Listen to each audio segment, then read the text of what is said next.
డెఫినెట్గా I mean చెడుని తీసేయడం ద్వారా మంచి జరుగుతుందని ఒక ఇది ఉంది, కానీ మీరు మంచిని ఎందుకు చూపించే ప్రయత్నం చేయరు మీ సినిమాల్లో? చెడుని తీసేయడం, చెడుని చూపించి, ఇప్పుడు ఏదైతే మీడియాపై విమర్శ ఉందో వీళ్ళు చెడుని చూపిస్తారు, ఎప్పుడు మంచిగా చూపించరు, అది ఇది అంటారు. మీరు ఆ పని చేయొచ్చు కదా సినిమాల్లో, మీకు ఇంకా పవర్ఫుల్ మాధ్యమం ఉంది మీ చేతిలో. నేను ఇప్పుడు అనాలనుకుంది ఒకటే, దేవుడు మనిషికి మాత్రం ఇచ్చిన వరం నవ్వు. నవ్వా? ఓకే, నవ్వు ఎందుకు ఇచ్చాడు అంటే నువ్వు ఎంత నవ్వితే అంతమంది మనసులను గెలుస్తావని. అంటే అర్థం ఏంటి? మనసులు గెలవాలి అంటే you should be a positive soul. Exactly. Positive soul అంటే అర్థం ఏంటి? Do everything positive, expect everything positive. అవును, అంటే ప్రతి డిపార్ట్మెంట్ పాజిటివ్గా పనిచేయడం మొదలుపెట్టింది అనుకోండి, including media. You just imagine where we will B.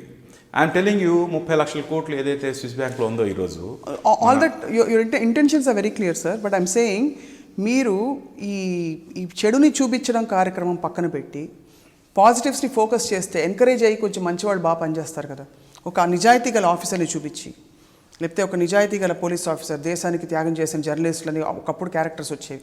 ఇవన్నీ చూపించకుండా ఎక్కడెక్కడ చెడు ఉందో వెతికి పట్టుకుని వాటి మీద రీసెర్చ్ చేసి చూపిస్తారా అనిపించదా మీకు? అంటే బాధ్యత గుర్తు చేస్తానని అనుకోవచ్చుగా మీరు. నేను ఇప్పుడు మీ బాధ్యత ఇది అని గుర్తు చేస్తాను అనుకోవచ్చుగా. మీరు ఒక బాధ్యతతో వచ్చారు, ఆ బాధ్యతను పక్కన పెట్టి మీరు ఇంకోటి చేస్తున్నారు. అది తప్పు అని చెప్పడం తప్పు కాదని నా ఫీలింగ్. దానిలో మంచి ఎక్కువ ఉంది, చెడుని చూపించడం కాదు. మీలో మంచి ఇది ఉంది, ఆ మంచిని మీరు గుర్తించట్లేదు అని చెప్పే ప్రయత్నం చేస్తున్నాను తప్పితే మీలో చెడు ఉంది, చెడు ఇది ఉంది, ఆ చెడుని వదులుకోండి అని నేను చెప్పట్లేదు. మీలో ఉన్న మంచిని మీరు గుర్తించట్లేదు, అది గుర్తించడం అని చెప్తున్నాను. There is a difference between these two. ఈ స్ఫురణ ఎప్పుడు వచ్చింది ఆర్పి గారు మీకు లోపల? అఫ్ కోర్స్ 6 ఏళ్ళప్పుడు మీ ఎక్స్పీరియన్స్ చెప్పారు, but I want to do this అనే ఒక సంకల్పం అంటారా, ఒక ఆలోచన బయలుదేరి, did it happen over a period of time? No, I've been doing అంటే since and over a period అంటే see I believe in conscious meditation. Meditation అనగానే అందరూ సబ్కాన్షియస్ స్టేజ్ని సర్ఫేస్ లెవెల్లోకి తీసుకొచ్చి, మీకు అర్థమవుతుందా?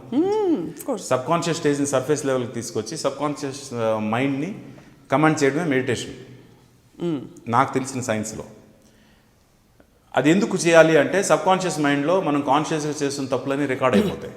ఆ రికార్డ్ అయినవన్నీ కూడా సబ్కాన్షియస్ మైండ్ని సర్ఫేస్లోకి తీసుకొచ్చి జరపడం పని అనేది మెడిటేషన్. సరే, మెడిటేషన్ చేసిన తర్వాత మళ్ళీ కాన్షియస్గా తప్పులు చేస్తే మళ్ళీ సబ్కాన్షియస్ రికార్డ్ అవుతాయి కదా. అందుకు నేను ప్రాక్టీస్ చేసేది ఏంటంటే కాన్షియస్ మెడిటేషన్. కాన్షియస్ మెడిటేషన్ అంటే ఏంటంటే be positive any time, every time. నేను ఒకళ్ళలో నెగటివిటీ ఏదైతే చూపిస్తున్నాను అనుకుంటున్నానో దానిలోంచి ఒక పాజిటివిటీ ఎక్స్పెక్ట్ చేస్తూ చూపిస్తున్నాను తప్పితే వాళ్ళ మీద కసితోనూ కోపంతోనూ కాదు. లెట్ మీ టెల్ యూ, మనలో ఒకడు సినిమా తర్వాత you are a journalist and you have hundreds of people who are journalist as friends. ఆ సినిమా చూసిన తర్వాత మీరు నాకు ఫోన్ చేసి అట్లీస్ట్ ఎంతమంది ఆ సినిమా వల్ల ప్రభావం పడి ఇలా మారారు అని మీరు నాకు చెప్పకపోతే ఈరోజు ఈ టైం మీరు నోట్ చేసుకోండి. తర్వాత I with due respect sir, isn't it very far fetched? ఒకటేంటంటే అందరూ చెడిపోయారు అని అనుకోవడం తప్పు, ఆ ప్రెమైస్ నుంచి బయలుదేరి. రెండోది, నిజంగా మారిన మనుషులు కూడా సార్ మీ సినిమా చూసి నేను మారాలని చెప్పుకునే వాళ్ళు ఉంటారా? ఒక నలుగురు మారినా కూడా, అలా ఫీల్ అయినా కూడా. బ్రోకర్ సినిమా ఇంపాక్ట్ నేను చెప్తాను. ఉండి అనే ఊరిలో నా అసిస్టెంట్ కీబోర్డ్ ప్లేయర్ ఇప్పుడు మ్యూజిక్ డైరెక్టర్ బెంగళూరులో ఉంటాడు, సతీష్ అని. తన ఊరు ఉండి. తన ఫ్రెండ్ ఒకడు వడ్డీ వ్యాపారి, అతని పేరు నేను చెప్పను. ఆ ఊర్లో తను వడ్డీలుకి ఇది చేయడం, తిప్పడం ఇదంతా చేసేవాడు. తనకు వడ్డీ బాకీలు ఎవరైనా ఇవ్వకపోతే చాలా వైలెంట్గా, చాలా రాంగ్గా మిస్బిహేవ్ చేస్తూ, చాలా అంటే హీ వాజ్ వెరీ డిఫరెంట్ గా ఆల్ టుగెదర్. అలాంటి మనిషి బెంగళూరు నుంచి సతీష్ ఇక్కడికి వెళ్ళాడు, ఉండికి వెళ్ళాడు. వాళ్ళ ఊరు వెళ్ళిన తర్వాత టైం ఉందని DVD తెచ్చుకొని బ్రోకర్ సినిమా చూశాడు. ఈ సినిమా ఎవరికో చూపించాలి అని ఈ సినిమా తీసుకెళ్ళి అతనికి ఇచ్చాడు. అతనికి ఇస్తే అతను రాత్రి 10 ఇస్తే అతను చూడడం మొదలుపెట్టాడు. మార్నింగ్ 4 o'clockకి అతని వైఫ్ ఇతను ఫోన్ చేసింది సతీష్కి. ఏం జరిగింది మీ ఇద్దరి మధ్యలో? ఏడ్చారు ఆయన. రాత్రి 12 నుంచి ఏడుస్తూనే ఉన్నాడు, ఆపుకోలేకపోతున్నాను, అసలు ఏం జరిగింది అని. అంటే నేను ఏం జరగలేదమ్మా, ఏం లేదు, ఒక సినిమా చూడమని డివిడి ఇచ్చా అంతే, నాకేం తెలియదు. ఒకసారి వస్తారా అన్నయ్య మా ఇంటికి అని. ఈ నైట్ ఏం వస్తాను లేదు, మార్నింగ్ వస్తాను అని అంటాడు అని తను అన్నాడు సతీష్. మార్నింగ్ 6కి వీడు బయలుదేరే టైంకి అతనే ఇంటికి వచ్చాడు. నువ్వు ఎందుకు చూపించాల్సిన నాకు ఆ సినిమా అని ఆడడం మొదలుపెట్టాడు. బ్రోకర్లో మెయిన్ కాన్సెప్ట్ ఏంటంటే మనం చేసే తప్పు మనకే రిఫ్లెక్ట్ అయితే అది ఎంత ఇంపాక్ట్ ఉంటుంది అని. ఆ ప్రాసెస్లో బ్రోకర్ కొడుకు ఆ ఫ్లైఓవర్ కొడుకు చనిపోతాడు. అయితే వాళ్ళ అబ్బాయి కూడా చనిపోయాడు. వాళ్ళ అబ్బాయి కూడా చనిపోతే ఆ చనిపోయిన అబ్బాయి గుర్తొచ్చాడు ఈ సినిమా చూసి. You won't believe, after that he stopped all his business. ఈ వడ్డీ వ్యాపారం అంతా మానేసి తన దగ్గర ఉన్న డబ్బుతో తను ఇప్పుడు టెంపుల్లోని అన్నదానం చేస్తున్నాడు జనాలకి. That is the impact of a movie, I'm telling you. And ఉండి ఎవరైనా వెళ్తే అక్కడ కనుక్కుంటే చెప్తారు ఆయన గురించి. I'm not telling it as a joke, it happen. And there are many people. The day it was censor జరిగిన రోజు సెన్సార్ మెంబర్స్లో ఒక లేడీ వచ్చి నాకు టిప్స్ ఇవ్వడం అలవాటు అండి.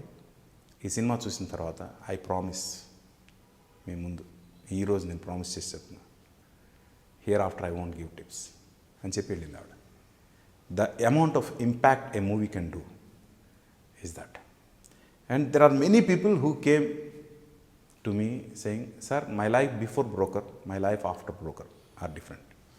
It's not about corruption. దానిలో నేను కరప్షన్ ఎలిమెంట్ని బేస్ చేసుకున్నాను, కానీ there is a human element. మనిషి మారడానికి దేవుడు ఒక అవకాశం ఇస్తాడు. అవకాశం వస్తూనే ఉంటుంది. అవకాశం రావడం ఇంపార్టెంట్ కాదు, అవకాశాన్ని గుర్తించడం ఇంపార్టెంట్. ఆ అవకాశాన్ని గుర్తించడం అనేది మన లైఫ్లో మనం చేయాల్సిన ఇంపార్టెంట్ విషయం అనేది అక్కడ బ్రోకర్లో చెప్పాను. It need not be a corruption, anything. అవకాశాన్ని మనకు ఎప్పుడైతే దేవుడు ఇస్తాడో అది గుర్తించాలి. So me agenda right now seems to be అయితే నేను ఈ జరుగుతున్న చెడుని లేవనెత్తడం ద్వారా వేలు చూపించడం ద్వారా వాళ్ళలోని మంచిని గుర్తు చేస్తూ possibility to change. Yes. So ఒక విధంగా అందరినీ మీరు you want to convert them. There is an internal hero అండి ప్రతి ఒక్క మనిషిలో. అది బయటకు తీసుకురావడానికి ప్రయత్నం. వాడు బయటకు వస్తే చాలు. ఆ మనిషి లోపల ఉండే హీరో ఉన్నాడు చూడండి, వాడు బయటకు వస్తే చాలు. మీరు ఎప్పుడు ఎమోషనల్ అవ్వరా ఆర్పి గారు? అవుతా, ఎందుకు అవును. కోపం రావడం, అరవడం, ఏడవడం ఇలాంటివన్నీ ఉండవా మీకు? ఎప్పుడు అలా ఉంటారు? అదే మీ ఏంటారు దాని గ్రాఫ్ అలాగే ఉంటుంది ఇప్పుడు? లేదు, అన్ని ఎమోషన్స్ ఉంటాయి. Very good. ఏడ్చారు ఎప్పుడైనా? నా క్లిప్పింగ్ ఏడ్చిన క్లిప్పింగ్ చాలా తిరుగుతుంది కదా. సూపర్ సింగర్ 9లో ఓల్డ్ ఏజ్ హోమ్స్ గురించి నేను చెప్పిన దాంట్లో తెలియకుండా నాకు ఏడుపు వచ్చేసింది. And that has been a very big viral now. నేను ఏడ్చిన ఎమోషనే కాదు.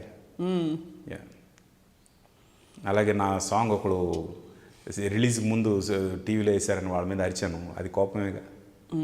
All emotions are there. It's not that I don't have an emotion, but I don't use it just like that. Use it just when you have that conviction and time is right. యాప్ట్గా ఉండాలి అక్కడ emotion.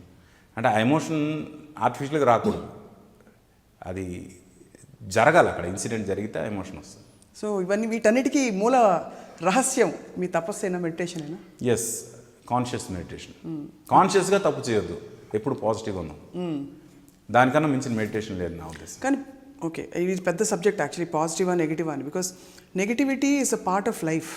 అదే చెప్పే కదా, దాన్ని అవసరానికి అవకాశానికి తప్పులు చేసేవాడే మనిషి. అవసరం అవకాశం ఈ రెండింటిని మనం అవసరాన్ని తగ్గించుకుని అవకాశాన్ని వాడుకోకుండా ఉంటే ఆ పాజిటివిటీ పెరుగుతుంది, అంతే సింపుల్. సో పాజిటివిటీ పెంచుకోవడం మనిషి ధ్యేయం, కర్తవ్యం. అది ఆర్పి గారు సినిమాల ద్వారా గుర్తు చేస్తారు. సినిమాల ద్వారా కాదు, మనిషిగా కూడా గుర్తు చేస్తాను. మనిషి right. Sir, as a music director మీ పాటకి మీరు ఎన్ని మార్కులు వేసుకుంటారు? మీరు పాడినప్పుడు మీరు సెల్ఫ్ క్రిటికలా లేకపోతే? నిజం తప్ప నేను ఇప్పటివరకు ఏ సినిమాకి తప్పు చేయలేదని నా ఫీలింగ్ యాజ్ అ సింగర్. నిజం మాత్రం నేను పాడకూడదు, 100% నేను పాడకూడదు. అయితే అప్పుడున్న సిచ్యువేషన్స్ కానీ అప్పుడున్న పరిస్థితులు కానీ that forced me to sing.